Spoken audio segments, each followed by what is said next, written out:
अस्सलाम वालेकुम दोस्तों, कैसे हैं सब। उम्मीद है खैरियत से होंगे। तो दोस्तों, पिछली दो वीडियोस जो कि मुग़लिया सल्तनत के बारे में थी, जिसमें बताया गया था कि मुग़लिया सल्तनत का आगाज़ कैसे हुआ, बाबर और हुमायूं के दिलचस्प हालात ज़िंदगी का जिक्र किया गया था। दोनों वीडियोस के लिंक डिस्क्रिप्शन में रख दिए हैं। जिन्होंने ये वीडियो नहीं देखी वो ज़रूर देखें। तो दोस्तों, आज हम बात करेंगे अकबर के दिलचस्प हालात ज़िंदगी के बारे में और जानेंगे कि वो कौन सा दीन था जो अकबर ने पेश किया और फिर इस दीन का क्या बना। वीडियो को एंड तक देखें और मेरे चैनल को सब्सक्राइब करें ताकि इसी तरह हिस्ट्री से मुतल्लिक आपके नॉलेज में इजाफा होता रहे। तो चलिए दोस्तों, वीडियो शुरू करते हैं। अबू अल फतह जलालुद्दीन मोहम्मद अकबर, जिसे अकबर आज़म के नाम से जाना जाता है, तीसरा मुग़ल बादशाह था जिसने 1556 से 1605 तक हिंदुस्तान पर हुक्मरानी की। इसके दौरे हुकूमत ने हिंदुस्तानी तारीख़ को नुमायाँ तौर पर मुतासिर किया और इसमें मुतअद्दिद तब्दीलियाँ आईं। एक अंदाज़े के मुताबिक इसके दौरे हुकूमत में मुग़ल सल्तनत की वुसअत और इसकी दौलत में तक़रीबन 3 गुना इजाफा हुआ। इसने एक ताकतवर फ़ौजी निज़ाम बनाया और मुअस्सर सियासी और मुआशरती इस्लाह का आगाज़ किया। इसके दौरे हुकूमत ने एक तवील अरसे के बाद शुमाली हिंदुस्तान को मुग़लिया सल्तनत से मिलाया, जिसे हासिल करने में कोई दूसरा हुक्मरान कामयाब न हुआ। अकबर को एक बहुत बड़ा हुक्मरान समझा जाता है और बहुत पसंद किया जाता है। इसकी एक वजह यह है कि इन्हें क़ुरून वुस्ता के दौर में हिंदू मुस्लिम इत्तेहाद का मुजस्सम ख्याल किया जाता है। अकबर 15 अक्टूबर 1542 में मुग़ल बादशाह हुमायूं और मलका हमीदा बानो के घर पैदा हुआ। अपने वालिद हुमायूं की मौत के बाद अकबर को शहंशाह बना दिया गया। इस वक्त वो सिर्फ 13 साल का था। बैरम खान इसका उस्ताद और इसकी सल्तनत का सरपरस्त बना। अकबर के बादशाह बनने के फ़ौरन बाद हिंदू सम्राट ने मुग़लों पर हमला किया और इन्हें शिकस्त दे दी, लेकिन बाद में बैरम खान की मदद से अकबर ने पानीपत की दूसरी जंग में इन्हें शिकस्त दे दी। दूसरे मज़ाहिब के बारे में अकबर के लिबरल रवैये ने इसे दूसरी रियासतों को आसानी से फ़तह करने में मदद फराहम की। वो अपनी सल्तनत में दूसरी रियासतें लाने के काबिल था। अकबर ने मुग़ल तख्त पर बैठते ही अपने चचा हिंदाल मिर्ज़ा की बेटी रुकैया सुल्तान बेगम से शादी की। इस वक्त अकबर 14 साल का था। अकबर ने जिज़िया, जो पहले मुग़ल बादशाहों ने गैर मुस्लिम पर आयद किया था, उसे हटा दिया। अकबर ने अपनी फ़ौज के साथ साथ शुरफा को एक ऐसे निज़ाम के ज़रिए मुनज़्ज़म किया जिसको मनसबदारी कहते हैं। मनसबदारों को 33 दर्जों में तकसीम किया गया था। सबसे ऊपर 3 कमांडर सफ़ों में शामिल थे, जिनमें 700 से लेकर 1000 फ़ौजी शामिल हैं। इस निज़ाम के तहत हर आर्मी ऑफिसर को 10 से 500 तक मनसब नामी एक ओहदा सुपुर्द किया गया। 10 सबसे कम दर्जा और 5000 सबसे ऊंचा दर्जा था। अगरचे कुछ उमरा के लिए 7000 का भी दर्जा आला दर्जा के तौर पर दिया गया था। अकबर ने अपनी सल्तनत को कंट्रोल करने के लिए ब्यूरोक्रेसी का एक बहुत ही मुअस्सर निज़ाम बनाया। इसने छोटे इलाकों की देखभाल के लिए मनसबदार को मुकर्रर किया। अकबर जंग की तमाम तकनीकों को सीखने में गहरी दिलचस्पी रखता था और उसे पढ़ने या लिखने में बिल्कुल दिलचस्पी न थी। दर हकीकत वो बिल्कुल तालीम याफ्ता न था, लेकिन फिर भी उसे बहुत सारी चीज़ों के बारे में मालूमात हासिल करने में गहरी दिलचस्पी थी। अकबर ने बहुत से मुसलमानों और हिंदुओं की आपस में शादियां करवाईं, जिसके ज़रिए उसने इत्तेहाद और यकजहती का पैगाम पहुंचाया।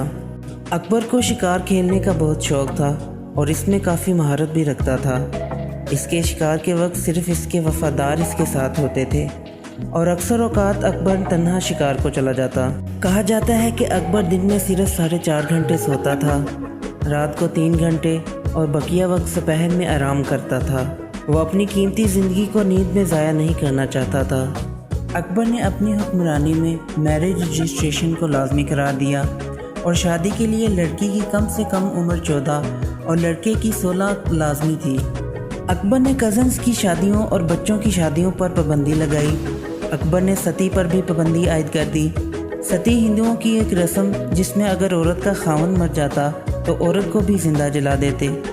बेवा की दोबारा शादियों की हौसला अफजाई की और बच्चों की शादियों की उम्र बढ़ा दी। एक वक्त ऐसा आया कि जब बैरम खान के साथ अकबर का रिश्ता तल्ख हो गया, क्योंकि अकबर तमाम तर इक़्तिदार को अपने हाथ में लेना चाहता था। रियासती अमूर में ज़्यादा नुमाइंदगी चाहता था।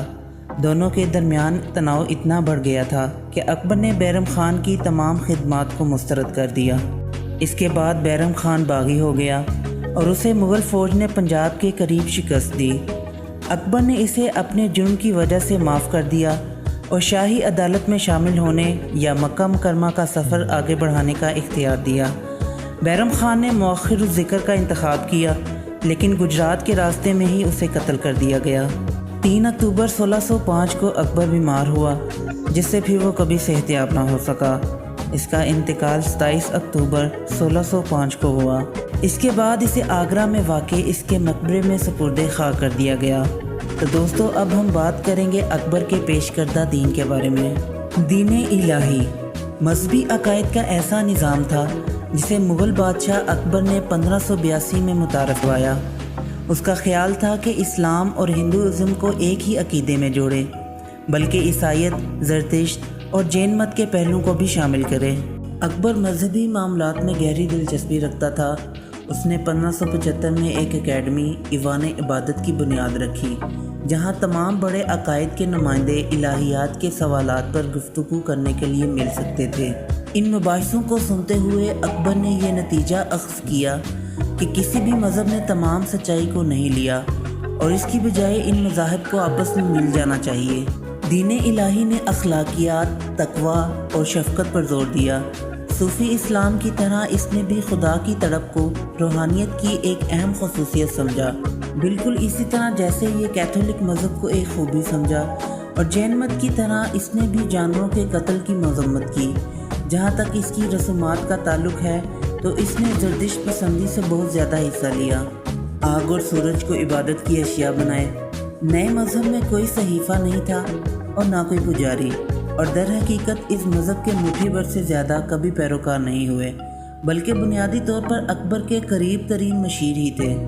ان میں سب سے نمایاں شخص ابو الفضل ابن مبارک تھا، جو بادشاہ اکبر کا وزیر تھا۔ ابو الفضل اکبر نامے کا مصنف تھا۔ اکبر کے دور کی تاریخ ان جلدوں میں لکھی گئی، جو مغل کی طاقت کے عروج پر ہندوستان کی بھرپور تفصیل پیش کرتی ہے۔ دین الہی کو ایک ریاستی مذہب کے طور پر دیکھا جاتا تھا، جس کے مرکز میں بادشاہ خود تھا۔ تمام مذہبی معاملات پر واحد اختیار کے طور پر اکبر نہ صرف مذہبی قانون کی تشریح اور اطلاق کرنے جا رہا تھا، بلکہ اسے اصل میں بنانے والا تھا۔ در حقیقت نئے عقیدے کا تعلق مذہب سے زیادہ سیاست سے تھا۔ دین الہی اس کانٹے دار مسئلے کا حل تھا کہ ایک مسلمان حکمران کس طرح ہندو اکثریت والی ریاست پر حکومت کر سکتا ہے۔